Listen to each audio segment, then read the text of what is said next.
What's up, everybody? DJ Bucky Rhett back with you on our first Monday reaction episode of Move the Sticks. A reminder, we've got 5 episodes coming your way this week, Monday through Friday. How many? How about 5, Rhett? That number was 5. Wow. I feel like Buck. I feel like Rhett. I don't know if he just is like he's scared of the reaction podcast, but I feel like he looks especially pale today. That's what I'm getting at. Yeah, he's a little washed out. He's a little washed out today. He's not at his best. He certainly has. Oh, there we go. There we go. Get a little bit better. That's a little better. That's a little better. A little better. Get the right lighting. Just white shirt, white wall back there. It's a tough deal, but we're good, man. I've just been grinding. It's been it's a tough turnaround from Sunday to Monday. Not a lot of sleep involved in these deals here. Yeah, Bucky's got the coffee going. I mean, it really is. It's one of my favorite pods of the year because we preview for months and months and months and months and months. And we think what things are going to look like. I.e., you think the Steelers might really be good. And then all of a sudden the games happen. Oh, gosh, I fell into that trap. I fell into that one big time. But that's why we're gonna do what we've done over the last few years. We're gonna try and focus in on 8 games, and we're gonna really lock in on those. And we'll have some other notes and nuggets on the other games in case we don't get to that one with a deep dive. But I say we jump right into it, guys. And I can start with the one that I was at, which I think was one of the better games of the day, which was the Dolphins and the Chargers in a shootout between the 5th and 6th picks from the 2020 draft. Tua, Buck, it was like Alabama Tua. It was, if you remember, we used to compare him to a card dealer, like a Vegas card dealer, where it's just like the ball's out. I posted a little clip on Instagram because, people were saying, wow, man, I don't understand. They've got a backup left tackle and they're Terran Armstead's not playing. Chargers have all these high-priced pieces up front. How did they not get any pressure on him? Well, I think that's what you and I said, by the way, DJ, before the game on Sunday. We were like, it's going to be a pressure fest. I thought they would eat him up because last year the Chargers were able to get their hands on those wideouts. This year, it was free access all over the place. Some of it, I think, had to do with them maybe understanding the rules to Brandon Staley's defense a little bit with what they were doing, shifts and motioning, which loosened up coverage.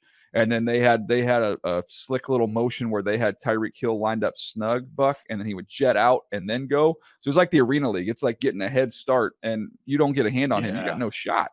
So Tyreek Hill goes over 200 yards. He has 7 catches over 15 yards, explosive after explosive after explosive. But to me, as much as what he did was incredible, this was Tua.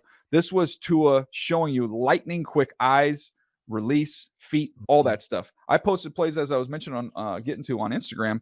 Buck, there's unblocked pressures where they didn't even blocking Joey Bosa. Like, forget Bosa can't win. Bosa wasn't even getting blocked. You couldn't get there. The ball's gone. So when they're operating like that, it was Mike McDaniel kind of feeling himself a little bit with the game plan, and then Tua got in a rhythm, and it was over. It was really funny to watch this back because when you look at the Miami Dolphins, we've talked about what they have on the perimeter is basically an Olympic level 4x1 track team. Like, this is a sprint fest. And the motion that you allude to, Mike McDaniel putting Tyreek Hill on the run, it's a different motion for anyone who hasn't had a chance to watch them. So normally when people motion, they motion from one side of the formation across the formation to the other side. Sometimes you're motion from outside and motion in. But what the Dolphins were doing, they had him almost lined up as a wingback, which I love based on how I like to run an offense. Had him at wingback, and they motioned him to the side that he was on, but outside. And then they had him turn up the field, and he's running digs and outs and everything. And if you can imagine someone who is already fast, and I think the way that you said it, it was like Arena League CFL. He has a running start. He turns up the field. You can't put your hands on him, and he's rolling across the field. It was great design. And, like we talk about coaching in the National Football League, it's about players, but the best coaches make the game very easy for their players. And that's what Mike McDaniel did for the quarterback, but also for Tyreek Hill. Yeah, I would not want to be in that situation trying to move backwards as Tyreek Hill is essentially at full speed at the moment he crosses the line of scrimmage.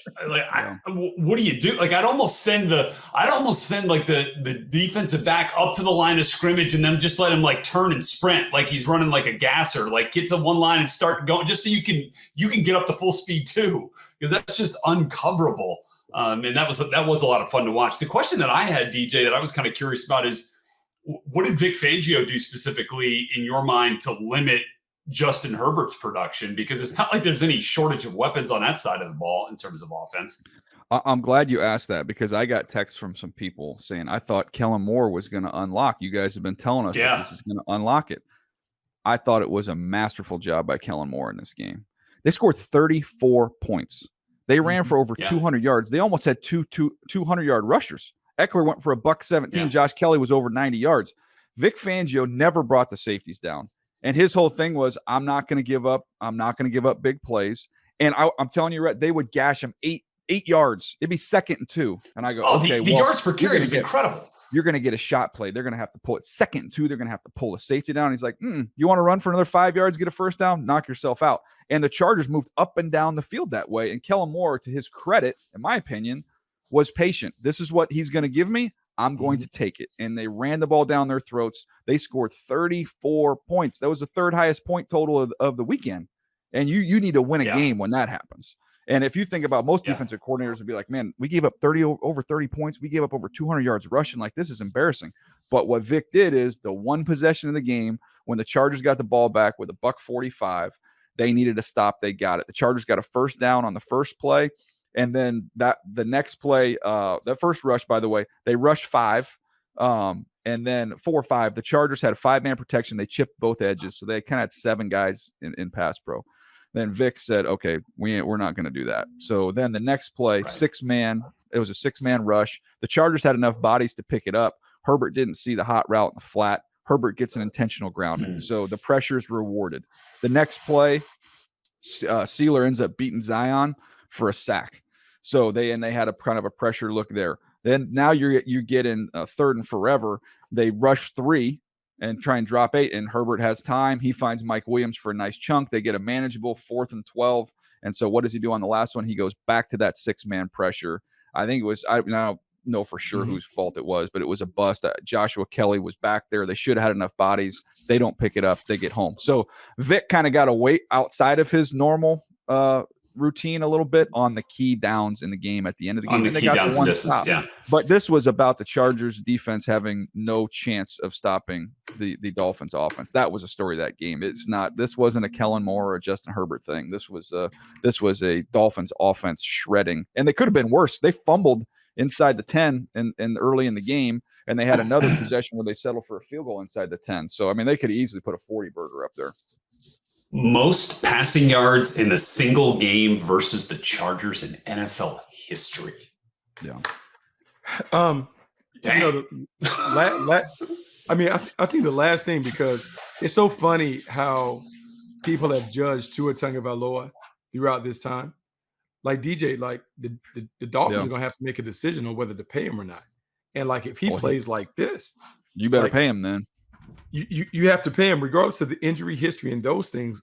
Like, if this Tua, the one that's the Vegas, the casino card dealer, if this one shows up, they're hard to deal with, because the ball comes out. It comes out on time. He's very aware of where the pressure is coming from, and it is out.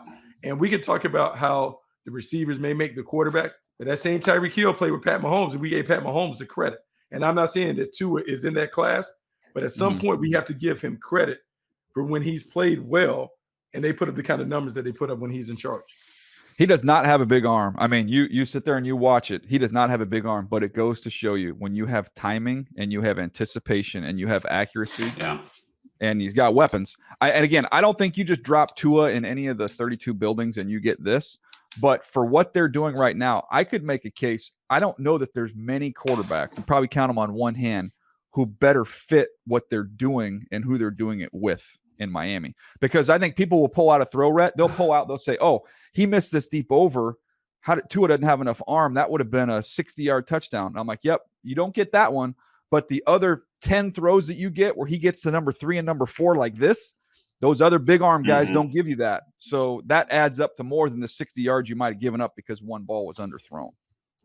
Yeah. Actually, I think we'll get to something that's very similar to that in one of the games that I watched for the purposes of this podcast with the Raiders and Broncos. But I know we got another one to get to ahead of that. Yep. Let's go ahead here, Buck. You were at Jags Colts. A lot of different ways you can go with this one. What was your takeaway? Okay, so a lot of different ways that we'll go. So we'll talk about two items first. So let's talk about Calvin Ridley and Trevor Lawrence, that connection right now, because that was the theme of the offseason. The excitement brimming from Duval was all about how this offense could put up 30 points a game. DJ, they get to 30, and I would say that it was an ugly 30-point performance in terms of how they got there. Sputtering, Gus Bradley really did a good job of, like Vic Fangio, you're not getting the deep ball. We're not giving you that or whatever.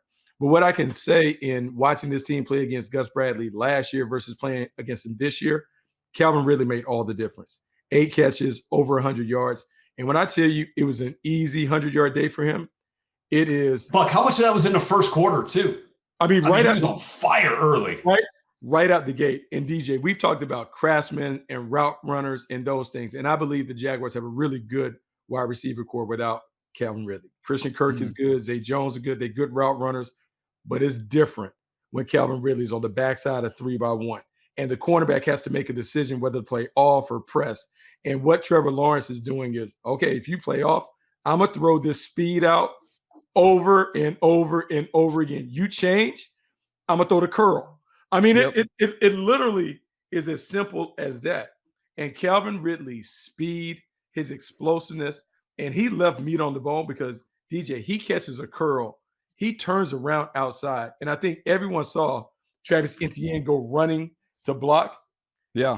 He steps out of bounds because he just kind of lost sight of where he was.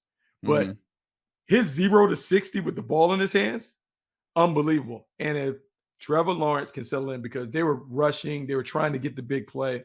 But as they settle in, I can see this team hitting their stride midway. And I can see Calvin Ridley being a 1,500-yard plus receiver without doing a whole lot extra than what he did this first game. Yeah, I was watching. We kept checking in on that one on Game Day Live. By the way, if you're not watching Game Day Live, you're missing out. Great fun all day long. Darn right, you are. Live, you know what I mean? You guys are two alums, two veterans of event for Game Day Live. Hey, Brett, I'm with you this year. I'm coming this year when we have a Thursday you're coming night in? Game. Oh, good. We have a Thursday night game and maybe a Monday night game. I'm coming. We needed you back. But the thing that I kept checking in on, and you know what? This was kind of an interesting theme to weave throughout the day. There was a couple of long, like, explosive plays. I saw one of them. I think one of them was one of the Calvin Ridley plays. Travis Etienne is firing up the sideline. Like, I mean, shot out of a cannon to go block. We saw Brandon Ayuk with a pancake block on the Christian McCaffrey thing. A couple other plays throughout the thing. But I wanted to hit on Travis Etienne because I feel like we're still scratching the surface of just how good he is going to be eventually.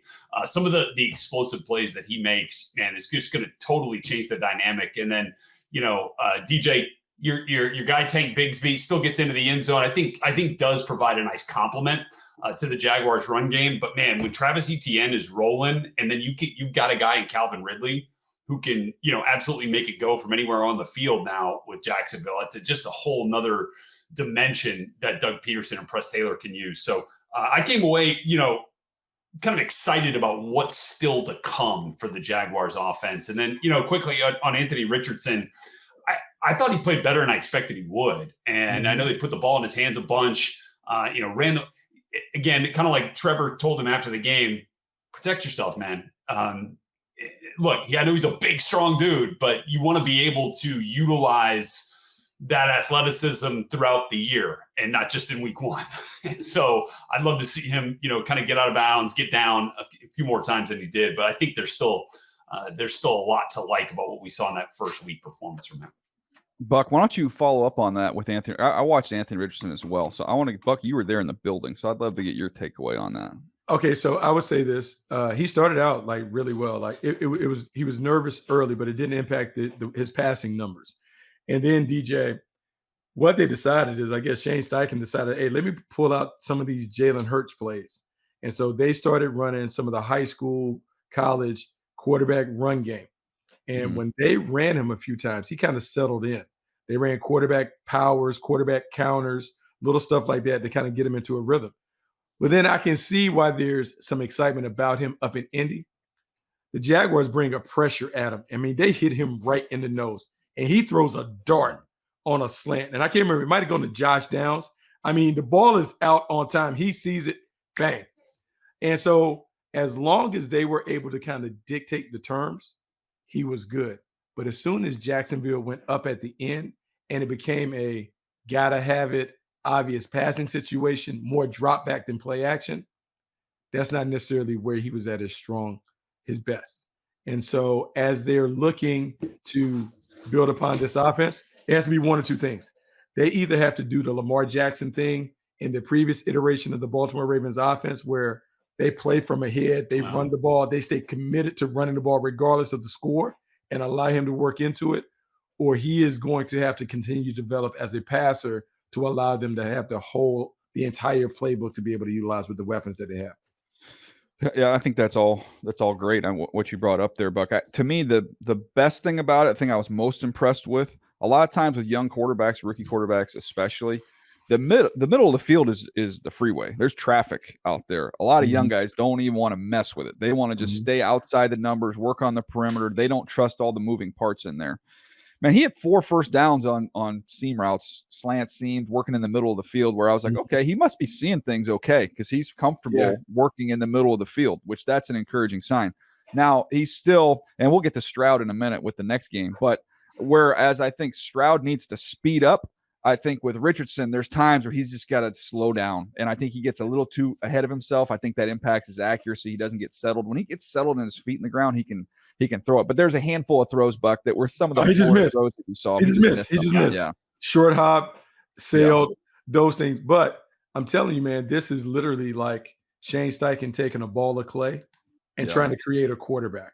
He has all these physical gifts that you love. Big-time arm talent, great athlete, super size. I don't think he's the runner that people make him out to be in terms of like the Cam Newton, Josh Allen. Yeah.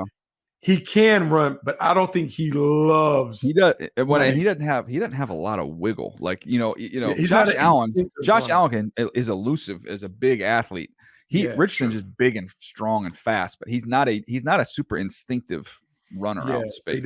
He doesn't have that. So they can run him, but I don't know if he's the runner. When people were making the comparison between him and Cam Newton and Josh, he's a different style. He's just a big guy that can run.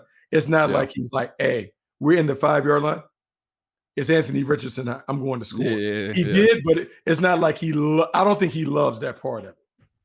That's interesting, man. That's well, again, we'll be keeping an eye on him throughout the whole season. So more on him. We'll see how he continues to improve. But I thought overall, good start there for Anthony Richardson, although they came up a little short against the Jags. All right, let's do one more, then we'll take a break here. Rhett, why don't you get us to your first one, which you had Ravens Texans?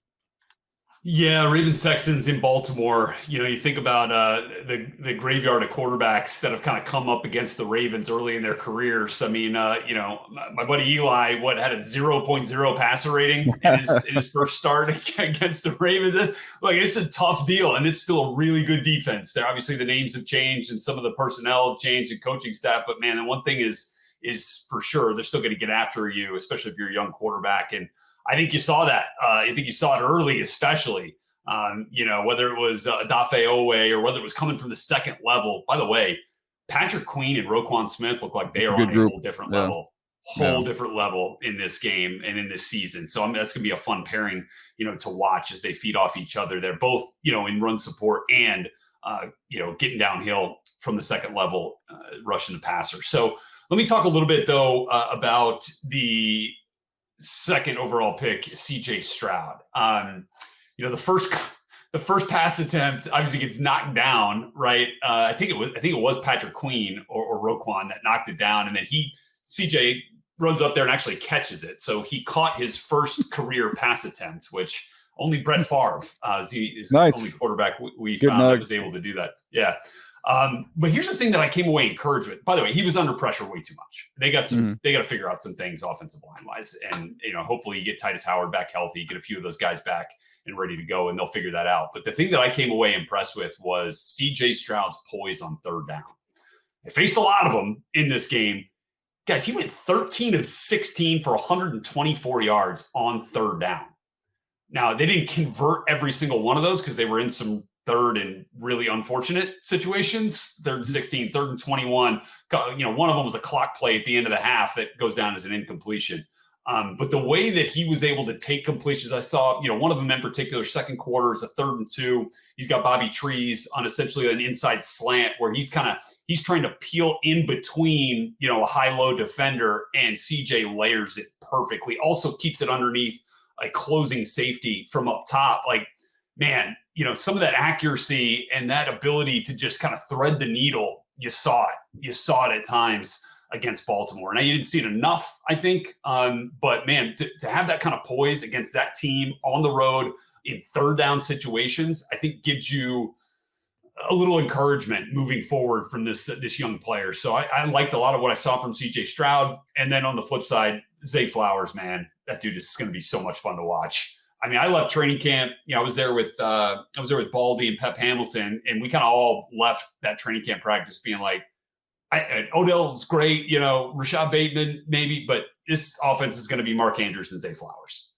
That's how good they are, and that's how good Zay is. So those are the two things that kind of stood out to me from that game, DJ. Yeah, and Buck, I'll get it to you quickly on this one. Yeah. But Stroud, to me, when I watched it, mentioned it a little bit earlier, just speed up a tick. Some of those sacks, just sometimes the ball's a little bit late. I didn't think that he looked overwhelmed by any stretch. I think that's, I don't say an easy fix, but it's, you played at Ohio State, you're playing with better players than everybody else. There's an adjustment when you're playing against a team that has better dudes than you do. And that's what he's going to see probably a lot this year. But he got heated up, just need to speed up a little bit. And then if I go back in the evaluation process, when I watched him over the summer before his last year at Ohio State, one of the questions I had was, I was like, man, I don't know how much like pure top end arm strength he has, because I didn't feel like he got into his legs enough, where it's just kind of arm only. And I thought the ball died a little bit on the perimeter. Now, in this game, again, some of these were still completions. He's still getting there because, he's very accurate. But I think some of that crept back in a little bit where he's got to get into his legs. He'll be able to drive the ball a little bit more, because I thought his arm strength was off a tick from what we saw last year at Ohio State. Yeah, no, it was a challenging performance for him. He's playing a really good defense. And in fact, I like to talk about that defense because, the more things change, the more they stay the same in Baltimore. The more they talk about being a up-tempo, high-powered offense, we want to unleash Lamar Jackson. At the end of the day, when the Baltimore Ravens win, it's because they're able to control the opponent with their defense. You guys talked about Patrick Queen and that linebacker core and what they were able to do defensively.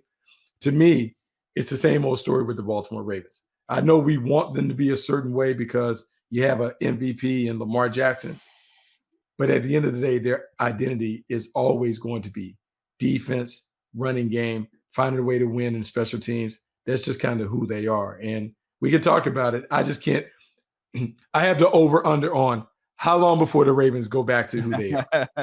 How long do they stick with the, hey, we're going to throw it all over the yard, this and that, before they finally realize – yeah, we can't. Well, look, with J.K. Dobbins out with the Achilles, maybe they don't, They feel like they've had so many running back injuries over the last couple of years, man, and they just find the next man up and throw them in there, and they kind of get back to who they are. But last thing on this one, to me, when you look on the defensive side of the ball for the Texans, we talked about it in the draft last year. Hey, they want to get their offensive pillar. They feel like they've got that with Stroud. And then they come back up to get Will Anderson to be that defensive pillar. Mm-hmm. Will Anderson, going through the PFF stuff, had 5 pressures, which was second most amongst the rookies.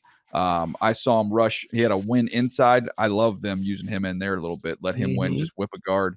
And then off the edge, you still saw the combination of power and speed that he has. He's going to be a really, really good player. It was a good first game for him. So I think you can be encouraged if you're the Texans. You saw some good things on offense with Stroud. You saw some good things on defense with Will Anderson. They need a lot more of those types of guys. That's going to be the challenge for them going forward. But I thought that was a good sign in a very tough environment against a good football team in the Ravens. All right, we're going to take a quick break. We come back. We've got 5 more games to get to. We'll pick up the pace a little bit, and we'll do that right after this. All right, guys, let's keep it going here. We've kind of had the rookie quarterback theme, so let's keep that rolling as we get to the Carolina Panthers, number 1 overall pick, Bryce Young. They struggled against the Atlanta Falcons. The Falcons win that one 24-10. Going back through and looking at it and looking at Bryce, this was my takeaway on it. And Buck, I'll jump over to you on this one after this. But the concerns we had going into this were more with what's around Bryce than Bryce. And I thought that showed itself a little bit in this game. I think you box score scout and you'll say, the numbers don't look good. You had the 2 picks. Is this a young guy who's overwhelmed? I didn't get that sense at all. No. I thought early in the game, They were able to get the ball out quick. They hit some quick screens. They rolled him out. I thought he was seeing the field well. He did not look overwhelmed at all. What happened was the Falcons got a beat on this, and they realized they're not threatening us. So the 2 interceptions, you'll see them. I mean, Bates, they're just flat. I mean, the safeties are just flat with zero respect for anybody running by them. And so he's able to drive on balls. And Bryce, I thought, okay, man, he must have really locked on. It wasn't as much as they locked on. It's just if you don't expand the defense at all, you're playing half court. We talk about that all the time. Like you're trying to play half court basketball. Think about half court when you play 5-on-5 half court, how crowded it is. You're playing 11-on-11 half court. The first time they uncorked one down the field was in the fourth quarter with like 12 minutes to go. So, and that's going to be a challenge for them. They don't have home run ability. They don't have guys that can consistently win. And Buck, I think it was you were saying earlier with Richardson, when you get a rookie quarterback and the game gets away from you and you're in a pass only mode, you're going to get one of two things, and you don't have a great offensive line. They're going to peel back their ears and they're going to hit you, which they were able to do, or they're going to play coverage. You got nobody that can win. So I thought there were good things from Bryce, but I'm telling you, the environment, what he's got to work with, and it's not the coaching staff's fault. They don't have the guys right now. No, they don't have the guys right now. And, I understood why they did it because they traded their number one receiver to have the opportunity to get him, but they didn't adequately replace him.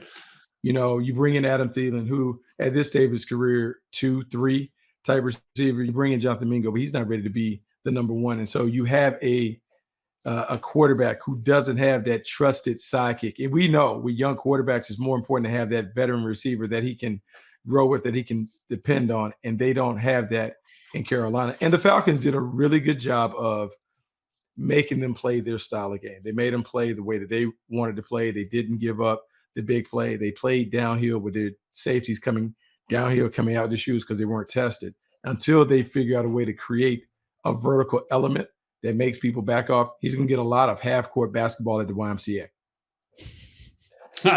Well, on the flip side of things, for Arthur Smith's offense, the Tyler Algier, Bijan Robinson situation is very impressive and encouraging moving forward. Not as much if you're a Kyle Pitts, Drake London fan, but as Drake, I don't know, did Drake even get he got one target, zero catches. Yeah, as someone who may or may not have started him in a fantasy game, I can tell you he got 0 points for sure. But on the one touchdown that Bijan scored, which was through the air, I mean, it was a quick throw.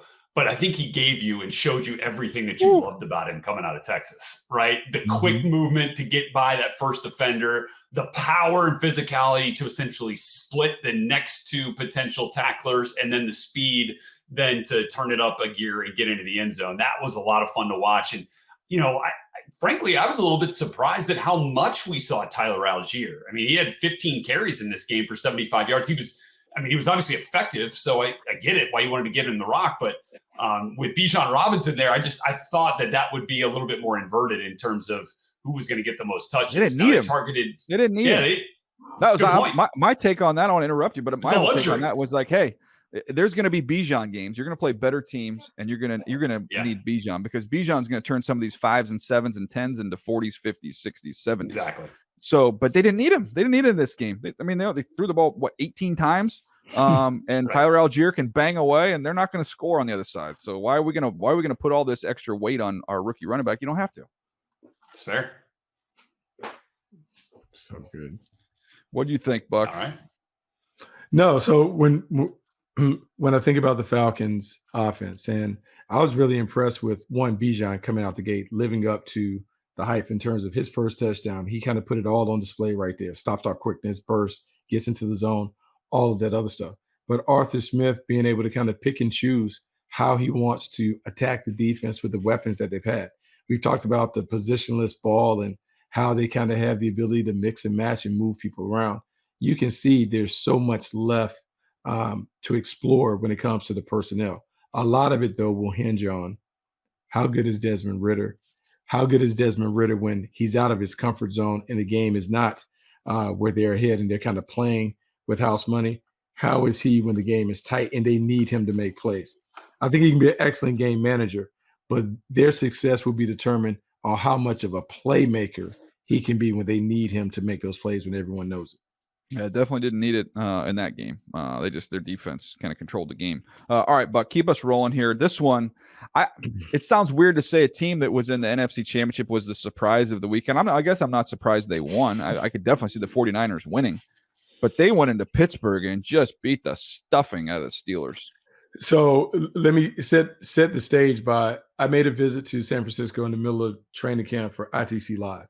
And when you go out there and DJ, you can't help it. Like the scouting, you always stays around. So you look around and you just look at the body types and you're like, man, these dudes, like, they're just built different. They're big, they're strong, they're fast. You watch them practice. And then it's almost like going to an Alabama, Georgia practice, right? They don't have on pads, but the physicality kind of makes you wince a little bit like, hey, I don't know. Can we go? Can we be at that pace, that tempo in a non-padded practice? The Pittsburgh Steelers did all the stuff in the preseason with the eye towards making and having an impressive debut against one of the more physical teams in football, the Niners. And to hear Mike Tomlin after the game say, we know that this is a team that plays to their brand. They play to their identity, and we have to keep them off their brand. And they beat us doing exactly what they want to do. And what the Niners always want to do is they want to hit you in the mouth with the running game. They want to dominate, control the trenches. They want to unleash their pass rushes up front. And at the end of the day, their goal is to beat you up over 4 quarters. And they beat the Pittsburgh Steelers up. And that is hard for Steelers to acknowledge because they've always been the bully on the block. They got bullied by the Niners. And the stats say you saw McCaffrey, 150 yards, Brock Purdy being efficient, all that. At the end of the day, this was a heavyweight fight, and they toyed with the Pittsburgh Steelers because they beat them up.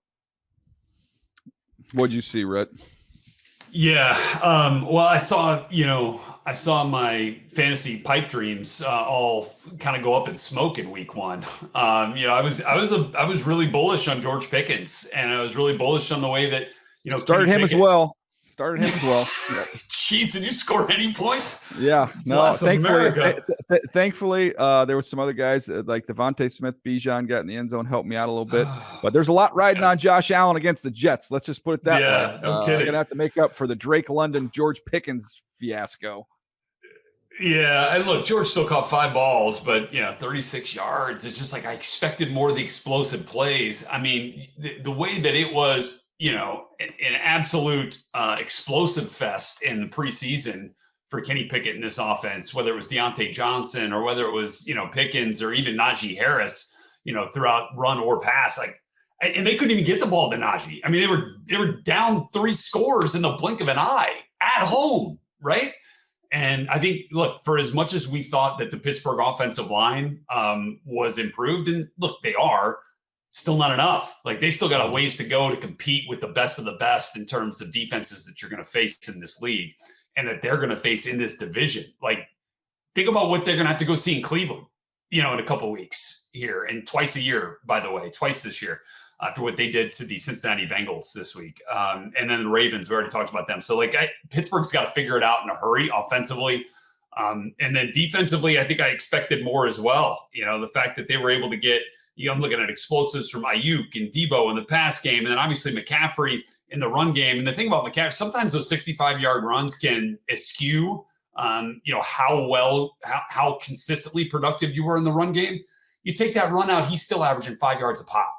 So, they had it wherever they wanted here at this point, Deej. Yeah, they did. They dominated the game. And I think Brock Purdy just kind of efficiently, and I think that was Bucky's word, just operate the offense. That's what they want from him. He didn't have to do anything special. Just everything that's there, everything that's there, take it. Take the freebies. This offense is going to give you layups and freebies. Take them. And that's what he did to the tune of 220 yards. And Ayuk got in the end zone a couple times. So this is the Kyle Shanahan offense that and a guy that's very comfortable operating it. And they were physical at the line of scrimmage on both sides. I was disappointed in Kenny Pickett. I was hoping you're going to see him kind of really take a next step. And let's reserve judgment. Let's get into the season a little bit. That's a really good defense, maybe the best in the league that he went up against. But it wasn't great. Yeah, the first interception, Deontay Johnson fell down, slipped, and Charvarius Ward went up. I don't know if it was I don't think it was the most well-placed throw to begin with. The ball didn't come off his hand well, though. I thought he threw it well when I was out there at camp. I just didn't see the same. I did too. Yeah. Same. So, Buck, anything else you want to add to that before we move on? No, I just know this. I know Patrick Peterson did a lot of talking before the game, and I think guys have to quit poking the bear when it comes to dealing with the 49ers and even Brock Purdy. Brock Purdy, when we look at quarterbacks, and it's funny because Rhett, we had him at the East-West Shrine game, and who knew that coming out of that game that he would be what he's become. But Brock Purdy's best trait might be his intelligence and his competitiveness. Yeah. He has that quote unquote dog in him where he doesn't back down, and he let out that yowl or that scream or whatever after he scores the first touchdown, after he throws a strike, and he remembered and he attacked Pat. By the way, he loves Brandon Ayuk, Brandon Ayuk. And remember, there's been some up and down with Ayuk in this offense, but when Purdy's in the game, Ayuk is going to get his targets. And it's been great for the offense because it forces them to utilize every weapon. But Brock Purdy's competitiveness, he kind of embodies how the Niners want to go. And the thing that was telling to me post game, Trent Williams talking about, man, we love this dude. He has the captain on his chest because of all that he's endured and the way that he's come back. Nick Bosa talking about how he's adored in the locker room and the leadership and those things. Yeah. And so to go back to Trey Lance, he didn't have a chance because the dude was always Brock Purdy. He never would have been able to take that away from them based on how the guys gravitate to Brock Purdy and the way that they've seen him earn his stripes as the guy who's the QB1 and now the captain of that squad. Yeah, no, it was look, that's a complete team right there. One of the best teams in the NFL, and they showed it in week one. Probably the most impressive win, I would say, what they did. Although I guess we can get to what the whatever the Giants put up against the Cowboys. Maybe the Cowboys some love here in a minute. But before we get to that one down the line, let's keep it going here, Rhett. You've got an AFC West tilt here. Yeah, and look, I think there was a lot of intrigue with this one based on, Sean Payton's first game with the Denver Broncos, home game there in Denver, first game with Russell Wilson. And look, I think early on you saw the Russell Wilson, you saw the Sean Payton impact on him. I mean, this was a very efficient day for Russell Wilson. I think the two quarterbacks combined had less than 10 incompletions. This was a pretty solid day, albeit not a super explosive day. Through the air for both of these teams. And, look, obviously the Broncos are kind of beat up in the past game. Greg Dulcich, left that game. Jerry Jeudy didn't play in that game. So they were missing some guys for sure. Maybe that opens things up a little bit down the line. But they got a lot out of Samaje Perine and out of Javonte Williams, both in the run and the pass game. But the thing that I came back to most notably was with the Raiders. And it's kind of very similar to what you were talking about at the top, DJ, with Mike McDaniel and Tua Tagovailoa. Comfortability and trust is so big, and it felt so big in this game between Josh McDaniels and Jimmy Garoppolo, and then also between Jacoby Myers and Josh McDaniels. And then that triumvirate really showed their chemistry because, Jimmy found Jacoby Myers 9 catches, almost 100 yards, couple of touchdowns, one to start the scoring, one for the game winner, eventual game winner. So for a second there, you're like, holy smokes, wait, where's Devontae Adams? Well, Devontae showed up when they needed it, right? He showed up on that last drive when Jimmy was able to really start to move this team down the field with some chunk plays. You had like an 18-yarder to Devontae. You had another big one to Jacoby Myers, then a 20-yarder to Austin Hooper, which was his only catch of the game. So they found a way to create chunk plays when they needed to down the stretch, when they absolutely had to go down there, get that essentially game-winning touchdown. And then the defense came up with some stops. The Broncos offense moved the ball, down the field a couple of different times. And I think there's still some work to do, particularly offensive line-wise for the Raiders. We didn't see a really productive and efficient run game out of Josh Jacobs. Although Greg Van Roten, I think it was a nice pickup for that offensive line for the Raiders. Thought he played well both in pass pro and in the run game. And then the one glaring mistake for Jimmy Garoppolo was he's just got I don't know how many years has he been in the league. You cannot 6 seconds you're down in the red zone inside the 15-yard line. You cannot throw that ball into danger. You've got to be able to get at least 3 points out of a drive like that. Can't throw that interception that deflects off somebody. And by the way, on the scale of dumb decisions, that is like a 3 out of 10 compared to J.C. Jackson getting a pass interference with no time on the clock at the 25-yard line. But neither here nor there. Yeah, neither here. That's fair. By the way, on that game, real quick. Yeah. I went back because I want to see Tyree Wilson because hey, this is a top pick. This is someone who had all this ability, and there was that debate. Remember the Will Anderson, Tyree Wilson, like what who should go first here? Two different styles. I saw some good things from him in the preseason, Buck, but in this one, it looked like he was thinking out there. He was playing high. Yeah. He wasn't playing fast. He looked a little lethargic. He almost looked a little heavy too.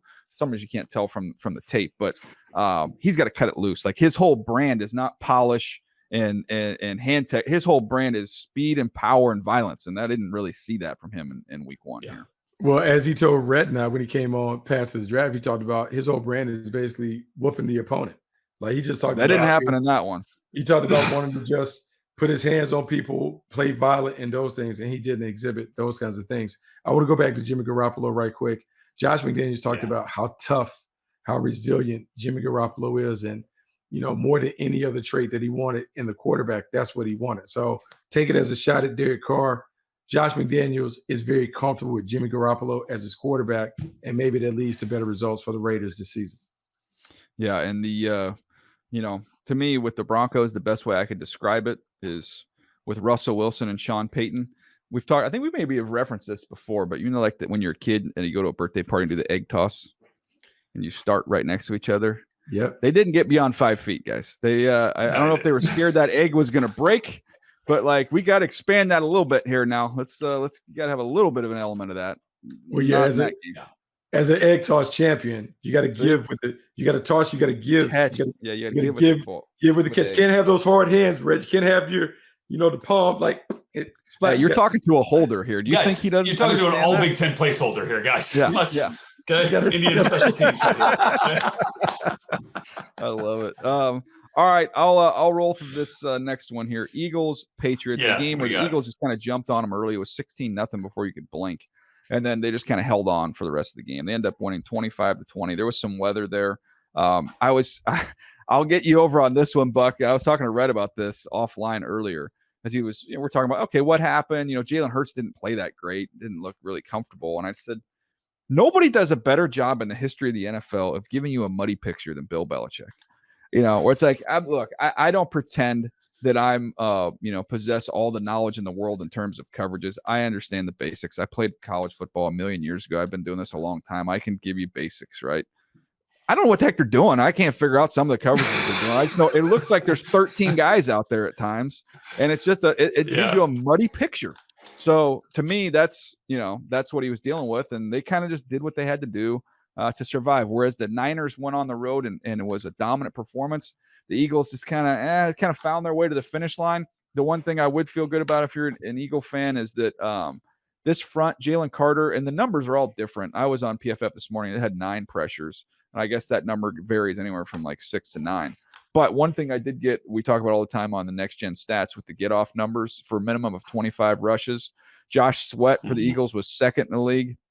Jalen Carter was third. Hassan Reddick was fourth. And then Fletcher Cox was 7th, and Milton Williams was 8th. So they had 5 of the top 8 get-offs in the NFL with the Philadelphia Eagles. We talked about the Dolphins having a track team on the outside. The dang Eagles got a track team up front. Yeah, coming off the ball is everything. They believe in that. We've talked a bunch of times on here about how the Eagles believe in the trenches, offensive line and defensive line. When you pull that stat, it speaks to just the quickness with which they want to play at the point of attack. I want to go back and talk about Jalen Hurts a little bit. And really, it's kind of a theme that Nick Sirianni touched on immediately after the game. I guess going back to last year, quarterbacks that don't play a single snap in preseason, I think their record is 7-13, their opening game. And so Sirianni was lamenting his plan in terms of not getting those guys a handful of snaps to get a rhythm and those things. And DJ, when you think about some of the slow starts, some of the sputtering that we saw, Joe Burrow didn't play in the preseason, some of that, as much as we talk about preserving guys and making sure they're healthy, there is a rhythm to playing good offensive ball, and you can't simulate it in joint practices and in, your normal practice sessions. Maybe, just maybe, Nick Sirianni and some of these other guys are saying, I may need to kind of run the risk of getting my guys out there so we can hit the ground running when the season opens up. Hey, Deej, were you surprised we didn't see more DeAndre Swift in this game for the Eagles? Yeah, nothing. It was Kenneth Gainwell. Like, I didn't see that coming. But, the one thing I was thinking of watching it is, like, if teams are going to try and play them like that, and there was, I think Ian had the report. I know the Eagles traditionally have not invested in the running back position. They've been able to find guys. Right. But if this is the confidence level of DeAndre Swift that he's not even a part of their plan, I'm like, hey, if this is a team that's they feel like was in the Super Bowl last year, can win a Super Bowl right now, it's getting to the end with Lane Johnson, with Brandon Graham, with some of these pieces. Like Jonathan Taylor, Buck, I mean, we've talked about this. Yeah. He's not an older back. You're not trading for a 28, 29-year-old back. Like, I know, and the Eagles have never they don't take them high. They don't like to pay them. You can find them. They've traded, and they've got like Garrett Blunt on the cheap. They got DeAndre Swift on the cheap. But if this is what they think of DeAndre Swift and how little they're going to use him, and teams are going to start playing them a little bit different, then maybe that is something. At least you have that conversation, because this is go time. I mean, this is not, hey, 3-4 years down the line, we'll see. No, you are ready to win a Super Bowl. Yeah, you're winning now. Yeah. And your biggest rival, the team that you're on a collision course with, they paid the price to go get Christian McCaffrey, and we saw what he looked like in week 1. They have to do it. It has to be a thing where they need to upgrade that part of it. This is a team that is ready to go, but they need to be able to physically kind of control it with the running game. And a better back will make life easier for Jalen Hurts. Yeah, and then and I guess anything on the Patriots go ahead. Brett? No, you can. I was just going to say that throwing a ball. Throwing a ball 54 times surprised me. And I wonder if that's, obviously they got down early pretty quick with the Eagles jumping on him. And I guess maybe that shouldn't surprise us that much when you think about what Bill O'Brien did the last time he was there. I mean, he was part of the architect that, of those explosive, late 2000s teams for the Patriots and early 2010, 11s. And it was, Josh McDaniels, when he came back is when they really kind of started grinding it out and ground and pound. So maybe I shouldn't be surprised, but I was a little caught off guard to see the 54 different attempts for Mac Jones. But nice to see him get into the end zone a couple of times and kind of stay in this game after it could have gotten out of hand. Yeah, I didn't get a chance to see as much of the tape on their offense in that one. So something maybe we'll touch on later in the week to add on to what Rhett was saying there. There's nobody that really scares you when you look at it, for sure. All right, last one here, the 8th game we're getting to here, Buck, and that was, are we calling this a game? Are we referencing this as a game on Sunday night? What in the world? It was America's team showcase. It was the Dallas Cowboys being put on full display, taking on a bitter rival in the Giants. And a lot of the conversation in Dallas is always about Mike McCarthy, Dak Prescott, this offense. But Micah Parsons is trying to bring back the doomsday defense that the Cowboys were known for during the 70s. And when you watch them dominate the New York Football Giants, maybe he has a point that we should pay more attention to him. This defense had 7 sacks, had 2 interceptions, had a fumble. They had a special teams field goal block that they returned for a touchdown, which is also a defensive play. Yeah. And they made life absolutely miserable for Daniel Jones and company. They just dominated the game. We've seen the Cowboys play great defense. I don't know if we ever thought of them as a dominant defense. We thought of them as more of an opportunistic splash play, big play defense. But if they play defense like this, man, it's going to be hard to deal with them. And I know the overreaction after the first game is, my goodness. But Micah Parsons, my goodness. By the way, I don't know. Rhett, where are you keeping that box, by the way? That box where you have the NFC East champ Giants t-shirts that you ordered. You're tucked away in your closet right now? Where we got those? Right here. I still got it. That's right. I opened it a little too early, I guess. I'll tell you what, it's good news for those kids in that other country where those things get shipped, Shoot, man, they got some work to do. Look, I think the first drive, from the Giants offense, they move the ball a little bit and then they get in field goal range and holy smokes, the wheels they don't just kind of casually come off. They're exploding off the axles after that blocked field goal from Wanye Thomas, another Shrine Bowler that we saw a couple of years ago out of Georgia Tech. Is their offensive line that bad? I didn't get a chance to see this one. So it wasn't what we saw this preseason. It was not. I mean, Andrew Thomas, I think we thought, like last year, it'd start to show himself as one of the better tackles in the league. And then from everything that I had heard out of Giants camp is that Evan Neal was much improved. I mean, look, they struggled. Well, let me ask you this. Let me interrupt you and ask you this, because again, this is why it's kind of fun when you guys have seen it. I haven't seen it. So when I see the numbers, and Buck talked about the dominance, the theory that comes to my mind is, well, the Giants spent all offseason trying to get speed because they needed more explosive plays. So still, if you want to push the ball down the field and be more explosive, you're gonna have to hold the ball a little bit. So maybe last year, the lack of explosive players, they knew we can't really do that. So Daniel Jones has to operate quick, get the ball out, and then maybe we over-exaggerated how great this Giants offensive line was. Like that's and I didn't see it. That's why I'm asking you, what did it look like? Yeah, Bucky, I don't know if you had a thought on that, but I would say that I'm not in the camp that they are a great offensive line yet. I think I thought they were going to be better than they were a year ago. Yeah, clearly. But I just mean coming into the season. Yeah. And look, I still think that they have an opportunity to be better. And look, I don't know, like, how much can you really draw from a game in which, the thing has snowballed so badly where you're down 3 scores 15 minutes into this game. Yeah.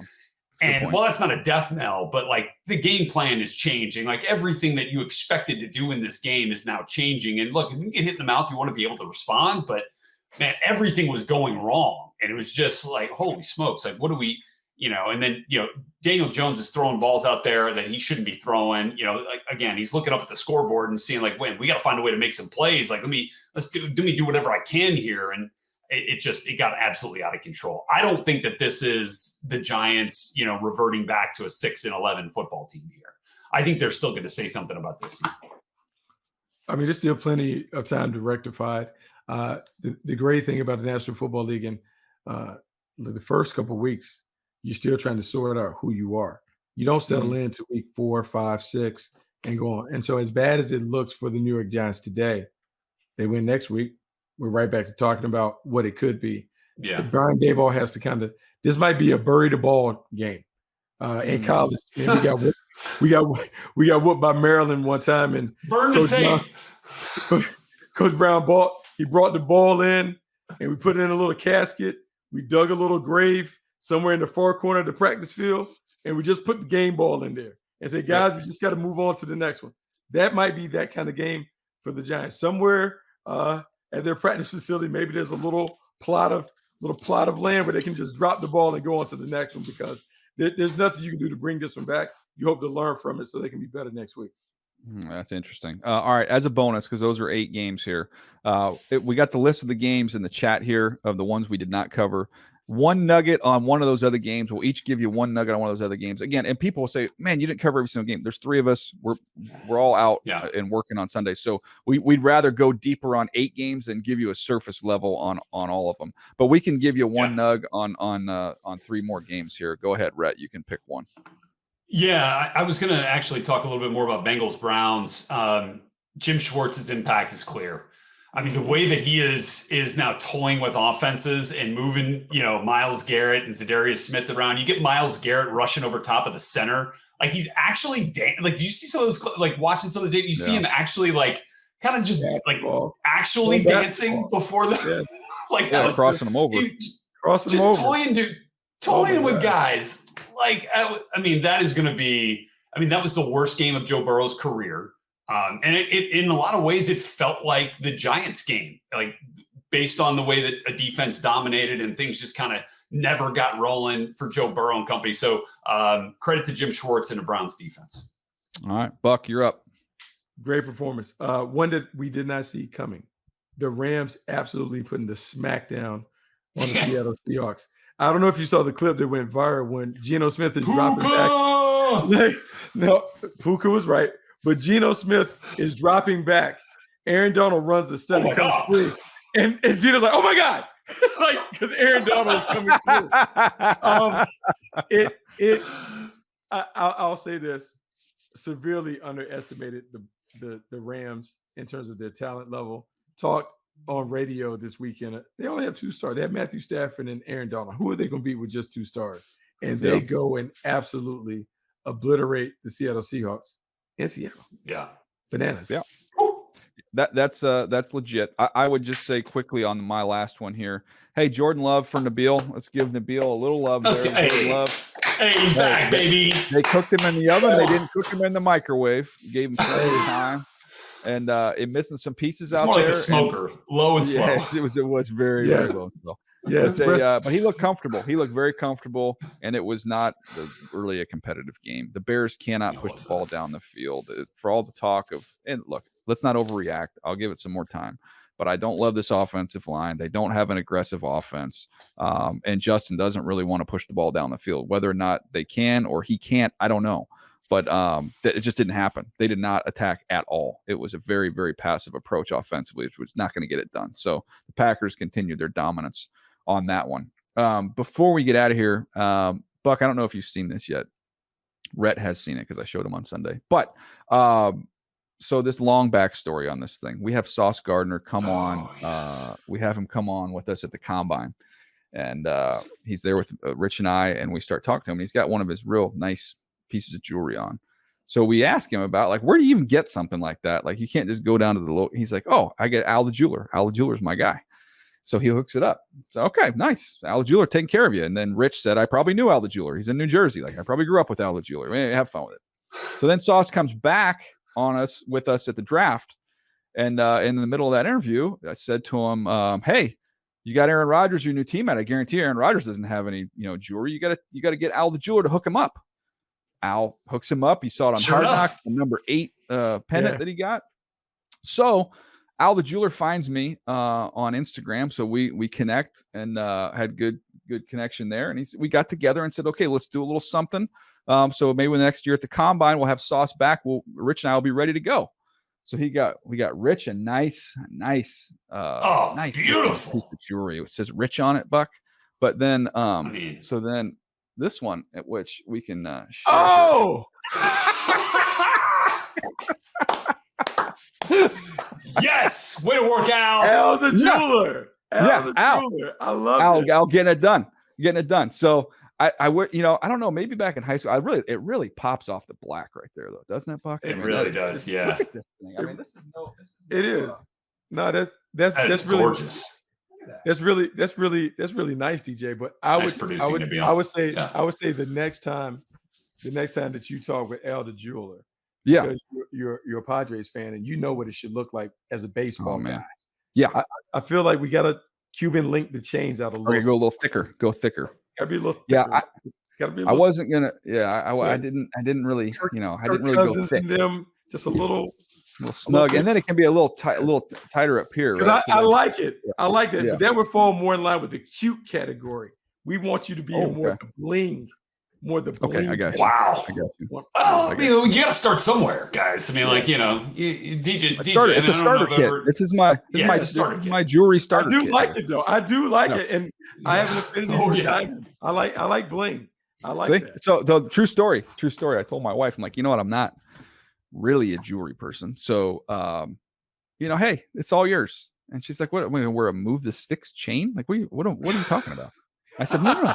Hey, MTS is whatever you want to make it. Much too sexy. Yeah. I mean, whatever you want it, whatever it stands for. 100%. To you. Easy family share. Yeah. Come on. Anyways, very good. Shout out to Al. We appreciate you. We had fun. Way to work out. Game day morning. We appreciate you, buddy. Great. All right, that's going to do it for us today. Appreciate you guys hanging with us. Again, you don't have to wait long. We're 5 days a week in the fall this year with Move the Sticks. Big video show tomorrow. Big video show tomorrow. We'll have shows all week long. Do us a solid if you haven't already. Leave us a rating and a review. We appreciate that. Get the word out. Plenty of more Move the Sticks coming your way. And tomorrow, which we didn't discuss today, we'll unfortunately I'll have to concede another Move the Sticks bowl to Bucky and the North Carolina Tar Heels. The Mountaineers, the App State Mountaineers came up a little short, double overtime, couldn't get it done. But three games in the series, all 3 of them nail biters, phenomenal games. Bucky wins the series 2-1. We'll jump into that tomorrow as well. All right, that's going to do it. We'll see it next time right here on Move the Sticks.